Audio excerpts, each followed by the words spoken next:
Hello, everyone, and welcome back to another episode of the Beneath the Red Star podcast, a Russian history podcast for normal people. As always, I am your host, Kyle. And today, I'm going to be talking to you all about one of the most important places in Russia. But interestingly enough, not somewhere that's been around all too long. Today, we are going to be talking about the city of St. Petersburg. St. Petersburg is easily one of the most important and influential places in Russia. But despite this, it was only founded in 1703, as opposed to its main rival, Moscow, which was founded in the year 1147. So, how is it that a city that's only old in American terms so damn important? Well, let's find out. Basically, it has to do with the fact that from the very beginning, St. Petersburg was intended to be the capital of the Russian Empire. In the year 1703, there was a certain man named Peter the Great. You see, Peter, he was great. And he was great because he wanted to turn Russia into a modern European country. I am certain you've heard this story before because I know I've brought it up multiple times already. And, well, this is really what Peter is known for. This is kind of what made him, as I said earlier, the Great.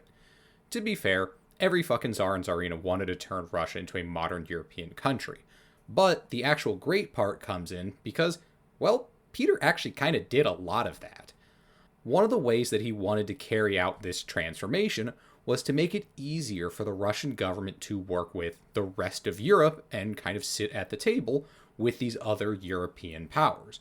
And well, since you had to walk everywhere back then, Moscow wasn't really a great place for that. Because before St. Petersburg, Moscow was the capital. So, Berlin to Moscow is about 1,000 miles. So, Peter wanted to create somewhere a little closer to the rest of Europe that the Russian Empire could use as a place to work and negotiate with the other great powers. I just chose Berlin kind of at random because it's not so close that it's kind of silly. Like, I could do Krakow or some other kind of Polish, or at that time there would have been a number of like Lithuanian cities that were important. But I don't know, those seemed kind of too close to really get the point across. Germany's really right there in the center, so I feel like that really shows you Berlin, kind of center of Europe, to Moscow at the very eastern end of it, 1,000 miles. Anyhow, so Peter wants to create this closer place to the rest of Europe so that they can all intermingle. And something else that would make this intermingling a lot easier was that Peter wanted this city to be accessible by the sea. Moscow has the Moskva River, which, well, pretty cool, not gonna lie, is not the ocean.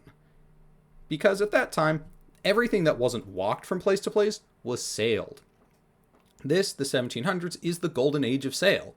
And, well, getting things places via boats is really how you do stuff. And it cuts down the distance, while maybe not actually in numbers, at least in time and difficulty, cuts it down quite a bit. So, with Moscow being in the center of the European part of Russia, surrounded by hundreds of miles of Russia in whatever direction you wanted to go, or even more depending on which direction you were headed, it's not exactly well placed to be the center of an international trade and relationship kind of hub.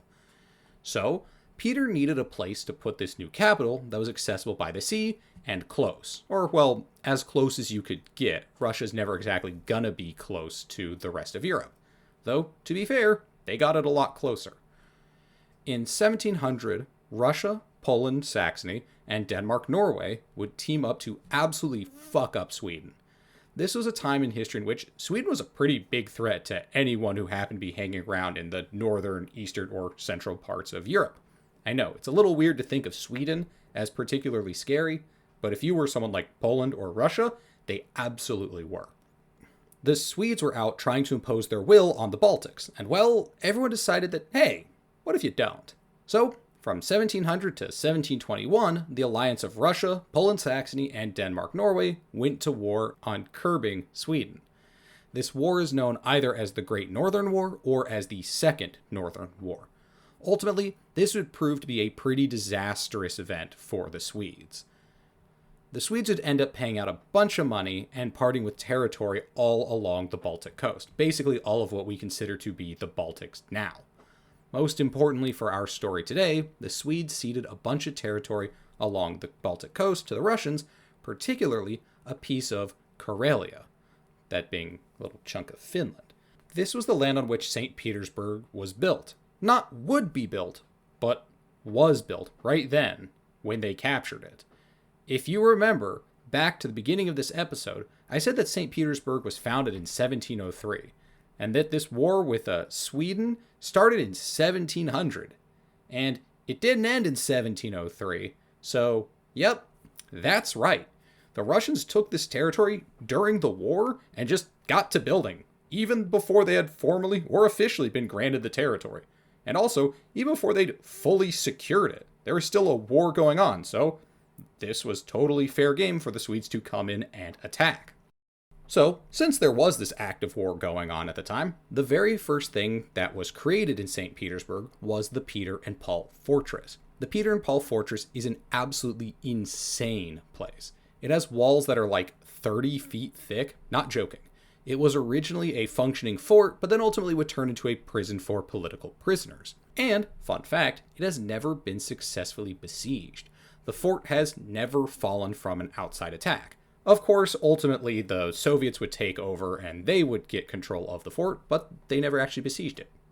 To be fair, I don't believe the fort has ever actually been directly besieged. But hey, since it's never been besieged, that means it's never been successfully besieged. Anyhow, the fortress was built on an island in the Neva River, and it served to protect the surrounding area. Basically just, this is the first part of St. Petersburg, this is how we're staking our claim, you want it, come and get it. A few years later, in 1710, the Russian imperial family officially moved from Moscow to St. Petersburg, and 2 years after that, in 1712, St. Petersburg would officially become the capital of the Russian Empire. And what a capital it was! At the time, St. Petersburg was located in a good strategic location, but not what I would call a good habitable location. It is located on the river delta of the Neva River that runs down from Lake Ladoga, which is situated just to the east of the city. What this means is that the land there sucks. It is wet, it is marshy, and, well, as it was then, it still is now. It took fucking ages to get the land to a place where buildings could really well be built.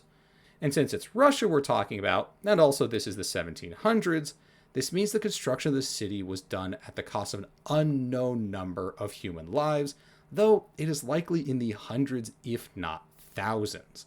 For the first few decades, St. Petersburg was not exactly a very happening place, but it did check off a lot of the things that Peter wanted it to do.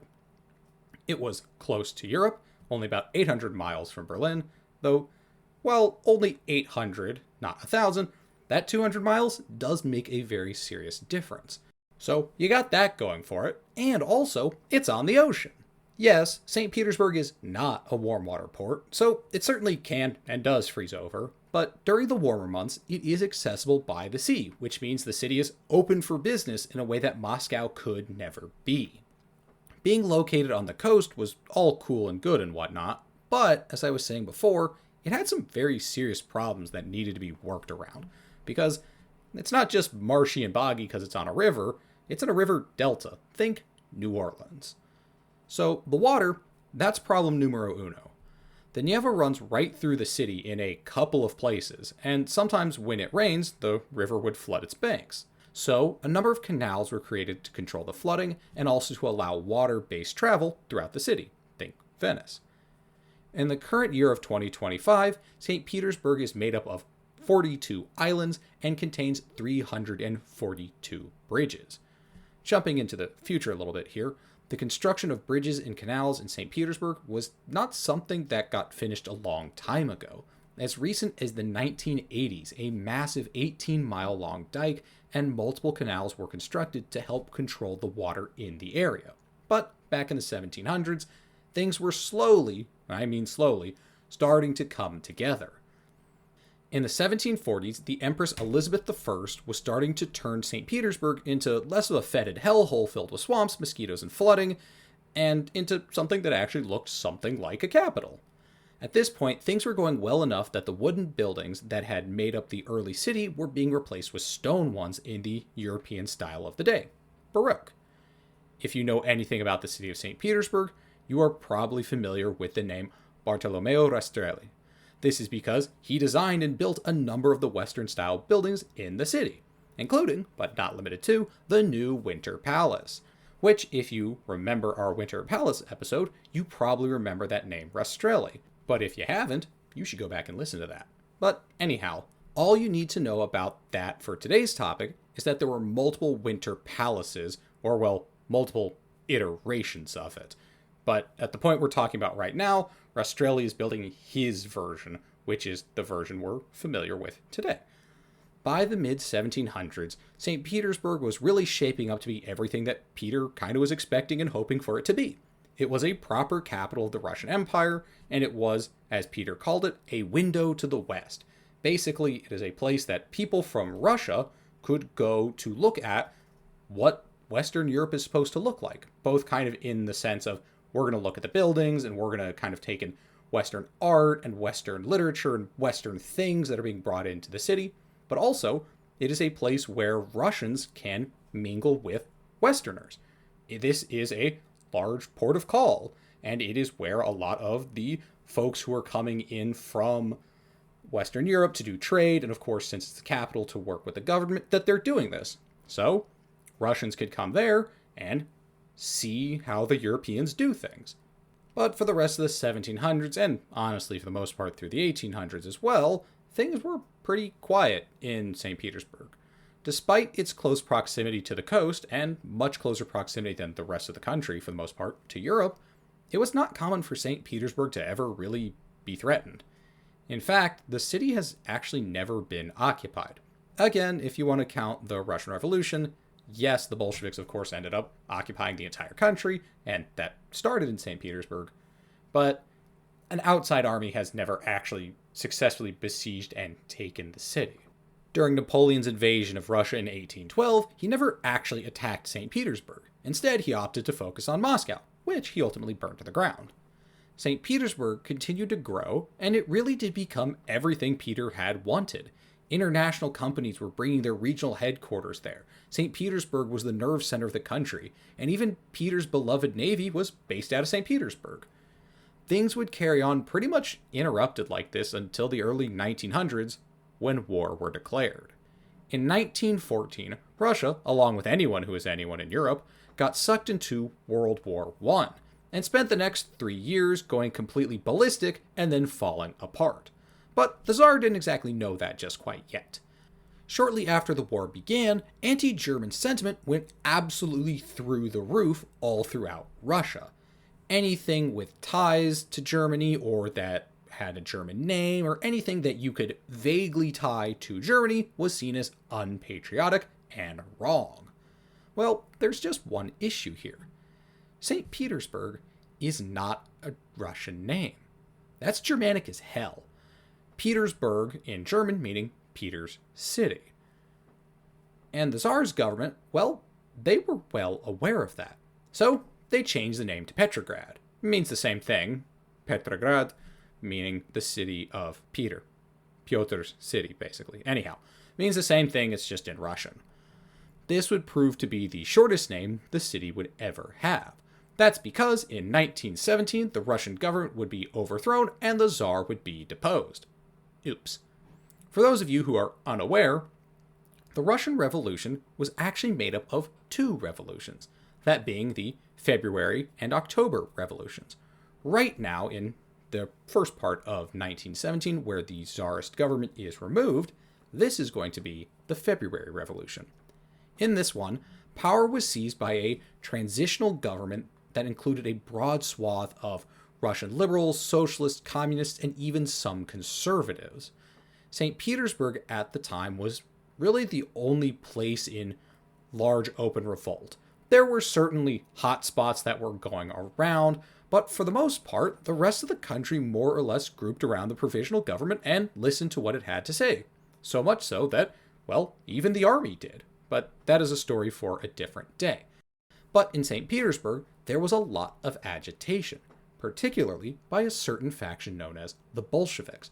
You see, the Bolsheviks were more or less based out of St. Petersburg. They, of course, did have groups in really every large city and all throughout the country. But they had more or less congealed in St. Petersburg, and that's where they were really focusing their efforts. Protests, strikes, and the occasional gunfight, as well as looting and banditry, were not entirely uncommon within the city. With the Russian military away at the front, and also rapidly losing confidence in the war and getting real sick and tired of that whole shit, the Bolsheviks were able to turn large swaths of St. Petersburg to their side, and, getting a little off topic, ultimately large swaths of the army. This dissent that the Bolsheviks were riling up would ultimately culminate on November 7th, 1917, when Bolshevik troops would storm the Winter Palace and seize control of the Russian Empire.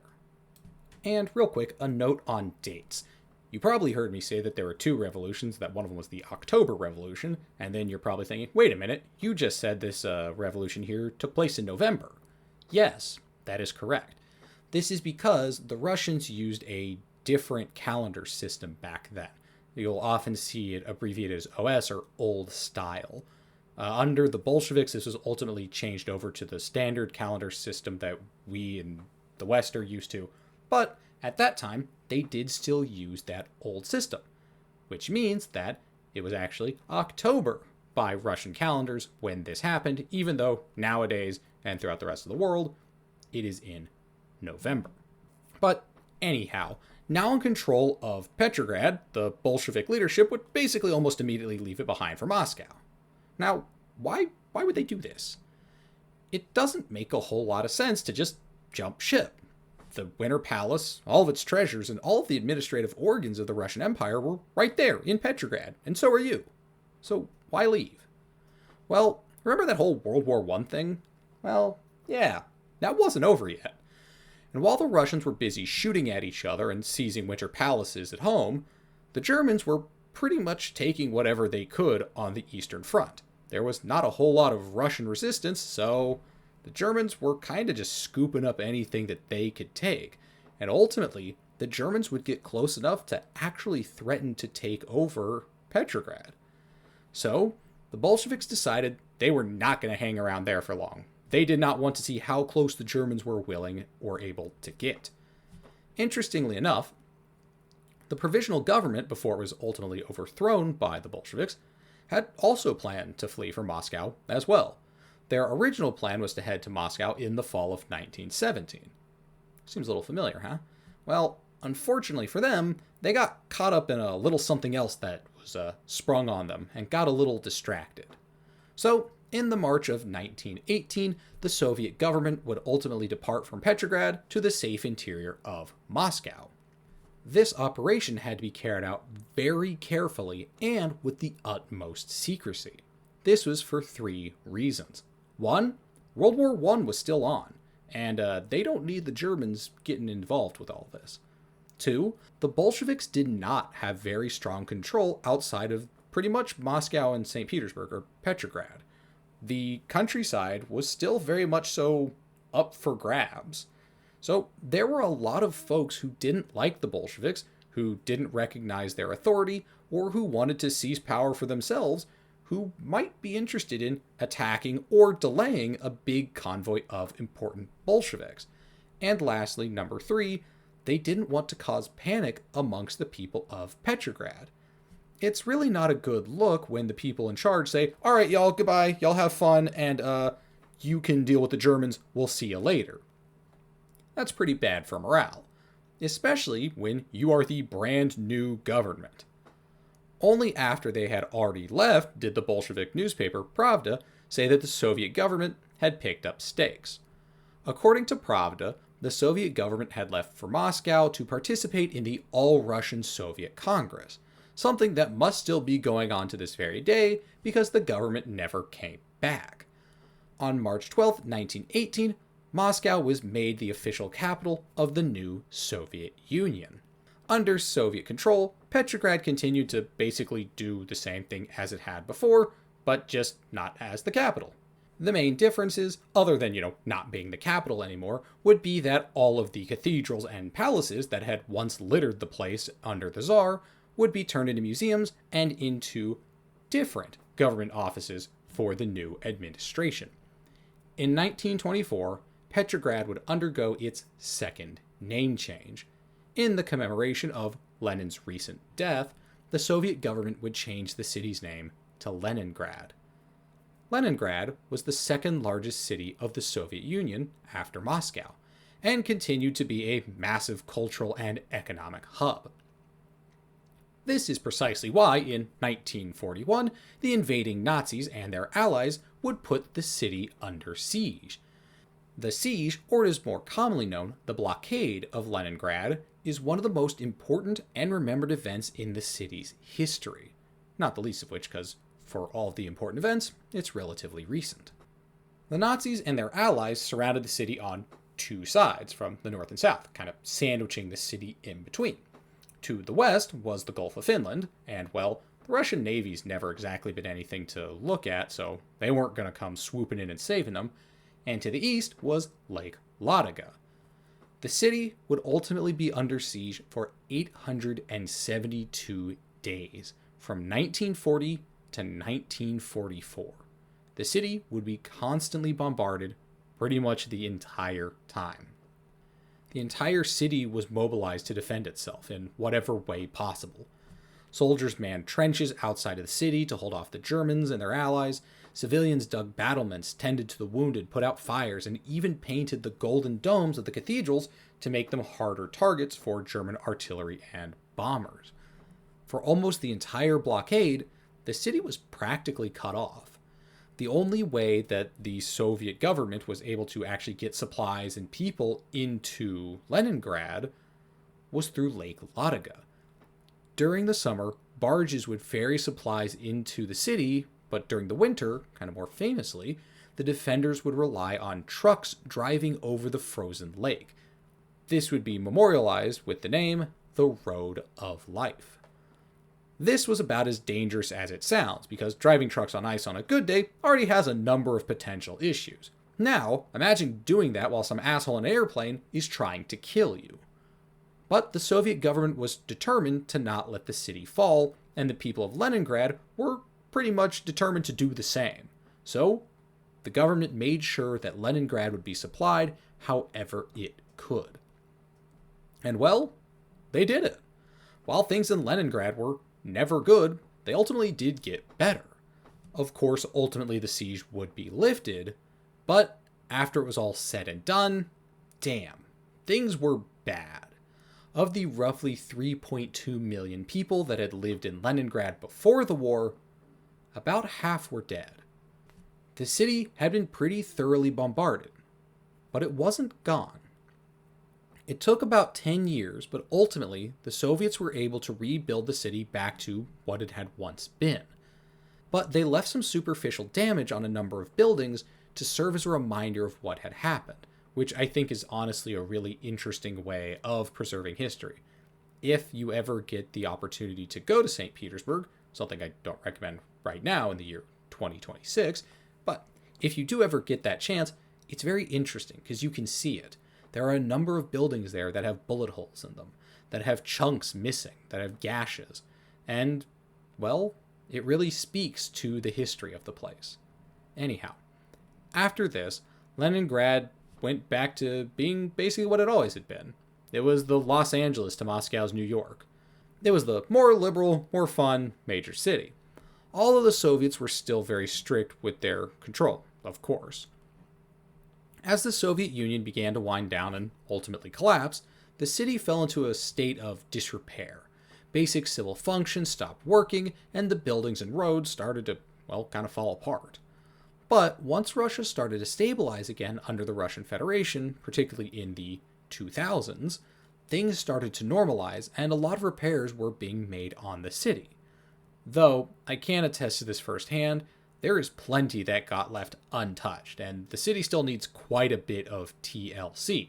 Believe it or not, the Russian Federation is not exactly what I would call a good steward of the land. While this change from USSR to Russian Federation was going on, there was another pressing question that loomed over everyone in the city. What are we going to do about the name? It was still Leningrad, but there was no more Soviet Union. There was no more Lenin. Do they really want to keep the name? So, in 1991, the people of St. Petersburg put it to a vote. A citywide referendum was held to figure out if they would keep the Leningrad name. And what do you know? The people voted to return it to St. Petersburg, to its original name. Now, to us who live outside of Russia and who live in 2026, a whole 35 years after this decision was made, it seems like the obvious thing to do. It was the original name, and the Soviets changed it, and no Soviet Union, so why leave it? But to the people of St. Petersburg, this was no small question. Everyone who lived there was born in Leningrad. They had lived there, grew up there. Many of them had kids there, were married there. They had very good memories. They had lived lives in a city called Leningrad. And at that time, this being the early 90s, many of them had even lived through the blockade. They remembered the war.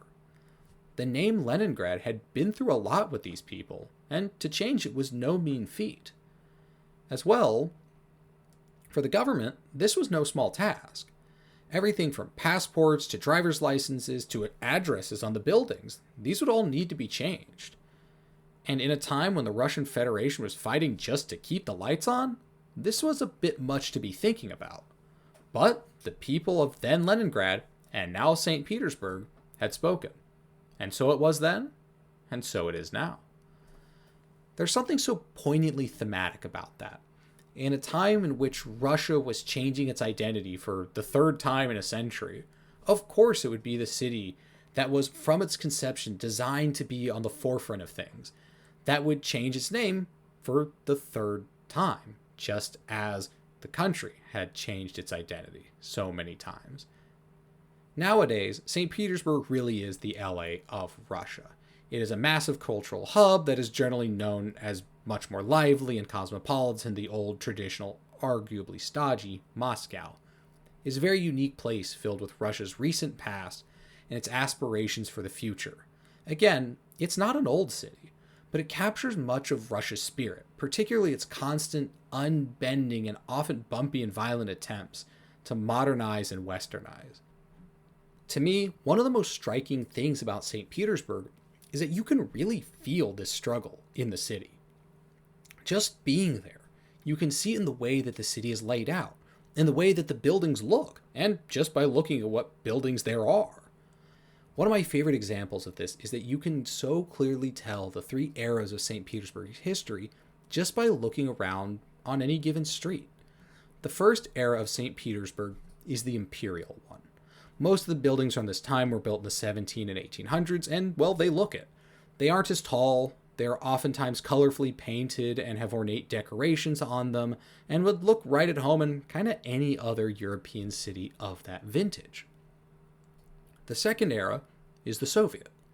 Particularly after the blockade, the Soviets built tons of buildings in their brutalist utilitarian style to replace a lot of the buildings that had been destroyed. And well, since the Nazis had knocked down so damn many of them, there were plenty of buildings that the Soviets needed to replace. This makes for a very interesting flow in the city. There are parts of the city where you can clearly tell that these were planned areas for Soviet buildings. You know, this is going to be a Soviet housing block, or this is going to be some kind of Soviet business center or Soviet whatever. And so, it'll be neatly organized down like a block or two or whatever, and there you go. But then there are also places where you might have two old buildings with a Soviet one right in the middle, where a previous building had once been and was either destroyed or damaged beyond repair. The last era is the modern one. St. Petersburg is a bit of a strange city in its layout, especially for Russian ones. It doesn't really have a city center in the way that we often think of one. There is no center that is more tightly packed and filled with shopping and businesses or government buildings or really anything like that. In most Russian cities, this would be focused around a Kremlin. A Kremlin is a fortified, walled-in city center. It's basically a fortified part of the town that back in the olden days would be like where you retreat when, the city was under attack. In Moscow, this is very much so the case. So much so that we know it as the Kremlin. But anyhow, in St. Petersburg, there are actually multiple city centers. One of which is the old seat of government. This would be like the Senate Square, St. Isaac's Cathedral, and of course, the Winter Palace. But it isn't exactly quite the same of what you might think of as a traditional downtown. Instead, you have a lot of the shopping and stuff actually outside of that area. This area now is mostly like a museum district. And actually, there are still some government buildings, but I'm getting way ahead of myself. Anyhow, there are multiple centers in which the city does multiple different things, as opposed to generally one central one. And this is something you can see a lot with the building of modern buildings.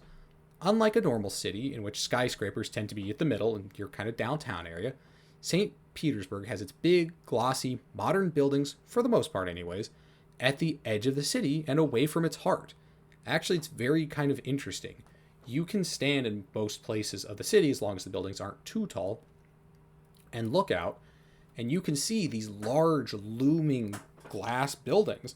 Particularly, I think it's the Gazprom building. It's, big oil company. Like way off in the distance. Basically almost outside the city. And that's a big industrial center. Lots of businesses, lots of even production and stuff out there. Which you would think should be in the center of the city. But it's not. And it's kind of interesting to see because a lot of these modern buildings don't actually really intermingle with the older ones. There are some, of course. But by and large, the Soviet and the Imperial buildings are kind of by themselves, and a lot of this new age, modern glassy shit is at the edge of town. St. Petersburg is a bit of an odd but beautiful place. I consider myself incredibly lucky that I've been able to go and visit there, especially since now I don't know if I'll ever actually have that option ever again. If and when it is ever safe for Westerners to go visit Russia, or if you aren't from a country that has such a strained relationship with Russia, I highly recommend that you go and visit St. Petersburg. That is, if Russia can ever stop committing horrible war crimes and human rights violations. But until then, I can't really recommend anyone go visit anywhere engaged in such things. But as of recording, the United States just kidnapped the president of Venezuela like 2 days ago, so not exactly sure what that says about us. But anyhow, it's a really cool city. I highly recommend St. Petersburg. It is a place that particularly a lot of Americans never even think to go to, and you should. Really cool place. Very, very interesting history. Highly, highly recommend. 10 out of 10. But anyhow, for now, thank you all for listening. I really hope you enjoyed today's episode. If you did, or even if you didn't, please don't hesitate to leave me a comment, as your feedback helps me make the show better, and it helps grow the show. Thank you again for listening. I hope that y'all are having a wonderful day, and I'll catch you for the next one. Bye-bye.